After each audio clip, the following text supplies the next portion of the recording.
Great pyramid, जिसके बारे में सोचते ही कई सवाल दिमाग में आते हैं। इतने विशाल पिरामिड हजारों साल पहले कैसे बने होंगे और इन्हें क्यों बनाया गया होगा? मिस्ट्री, मिथ्स और महान इंजीनियरिंग, आखिर क्या है पिरामिड के बनने की कहानी? How do they do it? चलिए कोशिश करते हैं जानने की। माना जाता है कि सभ्यताओं का जन्म नदियों के किनारे होता है और ऐसी ही एक नदी है नील नदी, जो कि वर्ल्ड की सबसे बड़ी नदी है और जो इथियोपिया से होकर मिस्र और सूडान में आती है। करीब 5000 साल पहले इस नदी के किनारे जन्म हुआ दुनिया की सबसे उन्नत और विकसित सभ्यता का, जिसके कई राज आज भी वहाँ की रेतों में दफन है। और ये देश सबसे ज्यादा फेमस है इसके ग्रेट पिरामिड्स के लिए। हम बात कर रहे हैं इजिप्शियन सिविलाइजेशन की, जो कि उस वक्त की सबसे डेवलप सिविलाइजेशन रही होगी, जो कि हम उनके पिरामिड्स को देखकर अंदाजा लगा सकते हैं। बेहतरीन इंजीनियरिंग का शानदार नमूना, जिसने सभी को ये सोचने पर मजबूर किया कि उस समय जबकि आयरन की खोज भी नहीं हुई थी, तो इतने बड़े पिरामिड्स को उन्होंने कैसे बनाया होगा, जिसके एक ब्लॉक का वजन 60 से 70 टन का रहा होगा। उन्हें एक के ऊपर एक चढ़ाना और ब्लॉक को इतनी अच्छी तरह से तराशा और रखा गया है कि उसमें से एक सुई तक आर पार नहीं हो सकती। ये सब सवाल हमारे दिमाग में घूमते रहते हैं, जिसने कई थियरीज को जन्म दिया, जिसमें से एक ग्रुप है वो कहता है कि पिरामिड कम्प्लीटली मैन मेड है, और एक ग्रुप है जो ये कहता है कि नहीं, ऐसा कर पाना उस वक्त के इंसान के बस की बात नहीं है, इसमें जरूर एलियंस की मदद ली गई होगी, राइट? जिसके लिए वो कुछ प्रूफ भी दिखाते हैं।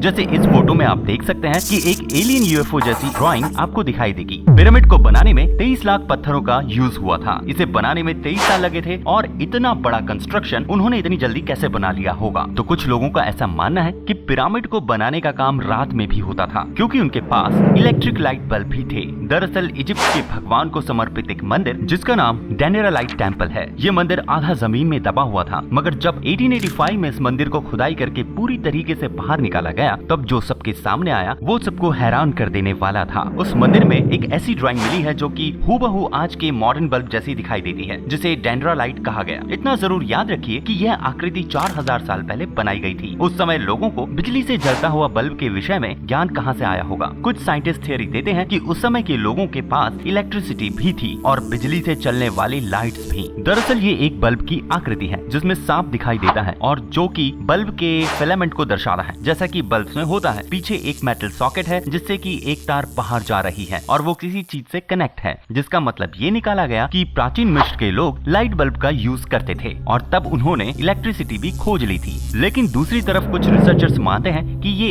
एक कमल का फूल है और ये एक पौराणिक चित्रण है, जिसमें से एक सांप पैदा होता है, जो कि मिस्र की पौराणिक कथाओं के पहलुओं का प्रतिनिधित्व करता है। और इस थ्योरी को काफी हद तक सही भी ठहराया गया है। अब सवाल ये आता है कि पिरामिड बनाए क्यों गए थे? पिरामिड को कब्रगाह के रूप में बनाया गया था। जब मिस्र का कोई राजा मर जाता था, तब उनके साथ उनके सर्वेंट्स और उनके पेट्स को, उनके जरूरत के सामान को भी उनके साथ दफना दिया जाता था। ये उनके मकबरे थे, जहाँ पर मरने के बाद वो दूसरी दुनिया में आराम से रह सकें। मिस्र वासियों का मानना था कि ममीकृत शरीर आत्मा के लिए घर था। यदि शरीर नष्ट हो गया तो आत्मा भी खो सकती है। ग्रेट पिरामिड के अंदर 3 मेन रूम है, जिसमें किंग्स चैम्बर, क्वींस चैम्बर और ग्रैंड गैलरी के साथ स्मॉल टनल्स और एयर शाफ्ट्स हैं। राजा की कब्र को बहुत ही अच्छी नकाशी से तराशा गया है, जो कि एकदम पिरामिड के सेंट्रल एक्सेस में आती है। इस कब्रगाह को बड़े ग्रेनाइट ब्लॉकों से सील कर दिया गया है और इसके एंट्रेंस को छिपाने के लिए चूना पत्थर से बंद कर दिया गया। अब एक बहुत ही पॉपुलर थ्योरी आती है, जिसे कि स्टार शाफ्ट थ्योरी कहते हैं। आइए जानते ये क्या है। कहा जाता है कि उस समय के लोगों का मानना था कि अगर राजा या रानी की बॉडी को इस चैम्बर के अंदर रखेंगे तो उनकी आत्मा उन ओरियन नक्षत्रों के तारों की तरफ चली जाएगी। पर ये अब तक की एक थ्योरी ही है, जिसे ओरियन स्टार शाफ्ट थ्योरी भी कहते हैं। तो क्या है ये ओरियन कोरिलेशन थ्योरी? गीजा के 3 महान पिरामिड्स को अगर आप रात के समय देखते हैं, तो आपको वह आसमान में 3 तारों के समूह के साथ परफेक्टली अलाइन होते हुए नजर आएंगे, जिससे कि उनका ओरियन बेल्ट यानी कि इन नक्षत्र समूह के साथ कोई संबंध है ऐसा माना जाता है, जिसे कि एक मिस्ट्री एंगल से भी देखा जाता है। तो मरने के बाद राजा रानी पिरामिड की मदद से इन्हीं सितारों में पहुंच जाते हैं, ऐसी कल्पना की गई है। कुछ थियरिस्ट का मानना है कि उस समय एलियंस धरती पर आए थे और अपने साथ एडवांस टेक्नोलॉजी लाए थे। उन एलियंस ने ही ऐसे इन पिरामिड्स को बनाने में इंसानों की मदद की थी और ये एलियंस ओरियन बेल्ट नक्षत्र के उन्हीं तारों में से आए थे। प्राचीन मिस्रवासी रात में आकाश का अच्छे से एनालिसिस करते थे। उन्होंने नक्षत्रों का अध्ययन किया और सितारों की गति का कैलकुलेशन करके वो डिसीजन लिया करते थे कि कब फसल बोनी है और कब फसल काटनी है। लेकिन इस बात पर लंबी बहस चल रही है कि क्या पिरामिड वास्तव में सितारों के किसी किसी विशेष ग्रुप के साथ अलाइन हैं। दशकों से रिसर्चर्स ने पिरामिड के लिए स्पेशली गीजा पिरामिड कॉम्प्लेक्स के साथ कुछ संभावित एस्ट्रोनॉमिकल अलाइनमेंट के कुछ प्रूफ दिए हैं। मेनकोर का पिरामिड, खाफरे का पिरामिड और गीजा का महान पिरामिड। रिसर्चर्स ने ये समझने की कोशिश में वर्षों बिताए हैं कि कैसे इसके कंस्ट्रक्टर्स पिरामिड को ठीक से अलाइन करने में कैपेबल थे, और ज्यादातर ये मानते हैं कि प्राचीन इंजीनियर्स ने सूर्य की गति का उपयोग किया था। तो ये क्लियर है कि पिरामिड एस्ट्रोनॉमी से रिलेटेड है और वो एस्ट्रोनॉमी को ध्यान में रखकर बनाए गए थे। विवाद इस बात को लेकर खड़ा हुआ है कि ये तीनों पिरामिड इन तीनों सितारों के ठीक नीचे हैं, इनसे परफेक्टली अलाइन है, जिसके पीछे कोई बड़ा रहस्य छिपा हुआ है। लेकिन एस्ट्रोनॉमी प्रोफेसर एंटनी फेरेल ने इस थ्योरी पर रिसर्च की और पता लगाया कि आज भी ओरिएंट बेल्ट के वो स्टार्स 50 डिग्री शिफ्टेड हैं और पिरामिड भी 35 डिग्री मुड़े हुए हैं। उन्होंने आगे बताया कि जब ये पिरामिड बने थे तब ये परफेक्टली अलाइन नहीं थे, और आज जो पिरामिड और इन तारों के बीच जो डिफरेंसेस हैं वो हमें इन दोनों की इतनी ज्यादा दूरी होने की वजह से दिखाई नहीं देते हैं, और हजारों सालों में इन स्टार्स की पोजीशन भी बदली है, जिस वजह से इनके बीच ये डिफरेंस आया है। कुछ थियोरिस्ट का मानना है कि 4500 साल पहले मिस्र के लोगों ने परफेक्ट अलाइनमेंट के लिए इक्विनोक्स प्रिंसिपल का यूज किया होगा। ये एकमात्र ऐसा समय है जब उत्तरी और दक्षिणी गोलार्ध दोनों में दिन और रात लगभग इक्वल होते हैं। इसमें रेगुलर इंटरवल पर पड़ने वाली परछाइयों को स्टडी कर उन पॉइंट से बने कर्व के जरिए एक्यूरेट अलाइनमेंट हासिल किया जा सकता है, जिससे ईस्ट से वेस्ट जाने वाली एक्यूरेट लाइन मिलती है। लेकिन इस बात के कोई स्ट्रॉन्ग प्रूफ नहीं मिले हैं कि मिस्र के लोगों ने इसी मेथड का यूज किया होगा। मिस्र के लोग mathematics, calculation, algebra, geometry, astronomy के अच्छे जानकार थे, तो उन्होंने ऐसी ही किसी मेथड को यूज किया होगा। एक थ्योरी ये भी कहती है कि पिरामिड हमारी अर्थ का सेंटर है और ये उत्तर की ओर फेस किया हुआ अब तक का सबसे एक्यूरेटली डिजाइन स्ट्रक्चर है। इसका एक हिस्सा बिल्कुल नॉर्थ पोल की सीध में है। उस टाइम पे कितनी एक्यूरेसी से कैलकुलेशन किया होगा इसे बनाने में। देखने में लगता है कि गीजा के इन पिरामिड्स की 4 साइड्स हैं, लेकिन असल में इसकी 8 साइड्स हैं, जो कि ऊपर से देखने में पता चलता है। सन 1940 ब्रिटिश पायलट ने द ग्रेट पिरामिड के ऊपर से गुजरते हुए एक तस्वीर ली, जिसमें 8 साइड साफ साफ दिखाई दे रहे थे। ये एक और वजह है जो सबको हैरान करती है। पिरामिड वैसे तो पूरा डेजर्ट के पास है, जिस वजह से वहाँ बहुत गर्मी रहती है, लेकिन क्या आप जानते हैं पिरामिड की बनावट कुछ इस तरह की है कि उसके अंदर का टेम्परेचर हमेशा 20 डिग्री सेंटीग्रेड ही रहता है, जो कि सबसे आइडियल टेम्परेचर माना जाता है। एक धारणा ये भी है कि पिरामिड एक्चुअली में अनाज को स्टोर करने के लिए बनाया गया था, जिसमें खाने के सभी अनाज, सब्जियां, फल रखे रहते थे, क्योंकि रेगिस्तानी इलाकों में गर्मी की वजह से ये सब जल्दी खराब हो जाते थे और पिरामिड के अंदर का टेम्परेचर ठंडा रहता था, तो ये वहाँ के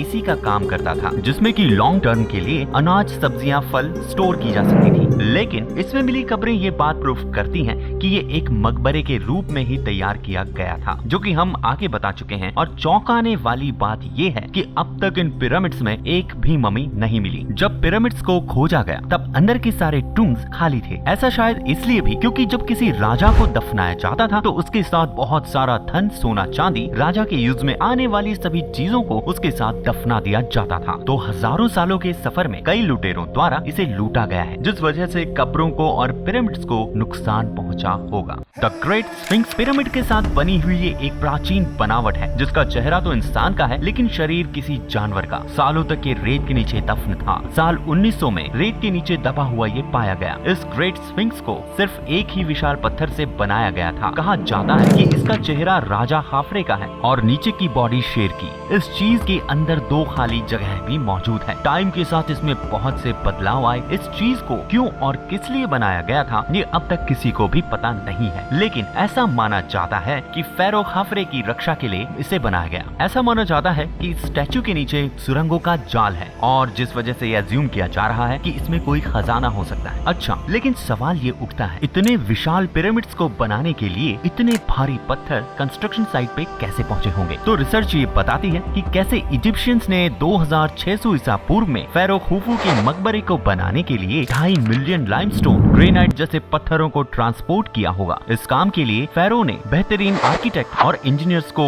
कंस्ट्रक्शन के लिए हायर किया होगा और इंजीनियर्स ने लेबर के थ्रू इस टास्क को किया होगा। यहाँ एक बात गौर करने वाली है कि जैसे पहले बताया जाता था कि पिरामिड्स को गुलामों ने बनाया था, उन उनसे बहुत ज्यादा काम करवाया जाता था, लेकिन ऐसा नहीं है। रिसर्च के अकॉर्डिंग पिरामिड को बनाने वाले लोग कोई गुलाम नहीं थे, वो अपनी मर्जी से काम करते थे और अपना रोजगार लेते थे। काम के दौरान जब किसी लेबर की मौत हो जाती तो उन्हें सम्मान के साथ दफनाया जाता था। और रिसर्चर्स को गीजा के पिरामिड के पास 4500 साल पुरानी बेकरी होने के अवशेष मिले हैं, जिस वजह से उनके लिए ब्रेड, रोटी और खाने पीने की सभी चीजें कंस्ट्रक्शन साइट के पास ही आसानी से अवेलेबल हो जाती थी। बल्कि यहाँ लेबर्स के रहने के लिए साइट के पास एक छोटा सा शहर भी था, तो गुलामों ने इसका निर्माण नहीं किया। यहाँ के किसान जब खेती नहीं कर रहे होते थे तो अपनी मर्जी से पिरामिड बनाने के काम में हिस्सा लेते थे, जिसके लिए उन्हें पेमेंट भी दी जाती थी। वदी अल जर्फ में 4000 साल पुराने दस्तावेज मिले हैं। उन डॉक्यूमेंट्स में कंस्ट्रक्शन प्रोसेस को डिस्क्राइब कर रखा था। उनके अनुसार कीमती आर्कियोलॉजिकल मटेरियल विशालकाय नावों में ट्यूरा से गीजा ट्रांसपोर्ट किया जाता था और हायरोग्लिफिक्स लेटर में मजदूरों की डेली रूटीन काम को डिस्क्राइब कर रखा था। सबसे पहले उन्हें जरूरत थी जमीन के कुछ हिस्सों को काटकर उसमें से नील नदी के पानी को उस आर्टिफिशियल कैनाल से पिरामिड के कंस्ट्रक्शन साइट तक पहुंचाने की। इसके लिए विशालकाय नाव में यात्रा करके उन पत्थरों को कंस्ट्रक्शन साइट तक पहुंचाया जाता था और ये यात्रा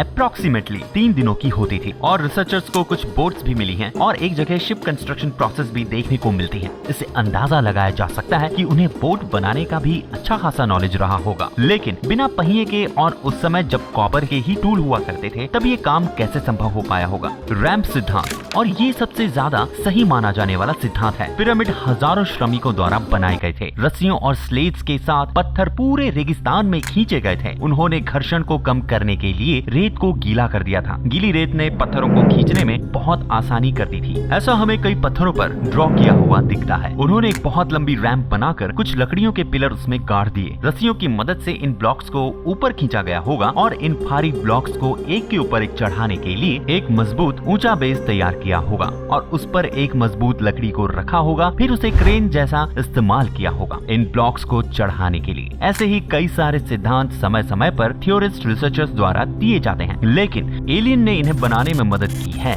ऐसा कुछ लॉजिकली दिखाई नहीं देता। एक बात है कि इसमें इतने तहखाने, सुरंगें हैं जिसने से पजल बनाकर रख दिया है कि इसके अंदर जाना, इसे जानना बहुत मुश्किल बना हुआ है। लेकिन जरा सोचिए, उस समय जब किसी फेरो के मरने पर उसका ममिफिकेशन करके उसे वहाँ दफनाया जाता था, तब उसके साथ बहुत सा खजाना, कीमती वस्तुएं भी दफन की जाती थी। चोर लुटेरे इन कीमती चीजों को चुरा कर न ले जा सके और राजा के शव को कोई नुकसान न पहुँचे, इसलिए पिरामिड का कंस्ट्रक्शन इतना कॉम्प्लेक्स, जटिल किया जाता था मिस्र के लोगों द्वारा। तो आपका क्या कहना है, हमें जरूर बताइए। उम्मीद करते हैं कि आपको ये वीडियो पसंद आई होगी। आप हमें कमेंट करके बता सकते हैं और हमारे चैनल को सब्सक्राइब करें, वीडियो को लाइक करना न भूलें। मिलते हैं आपसे अगली वीडियो में। Thank you.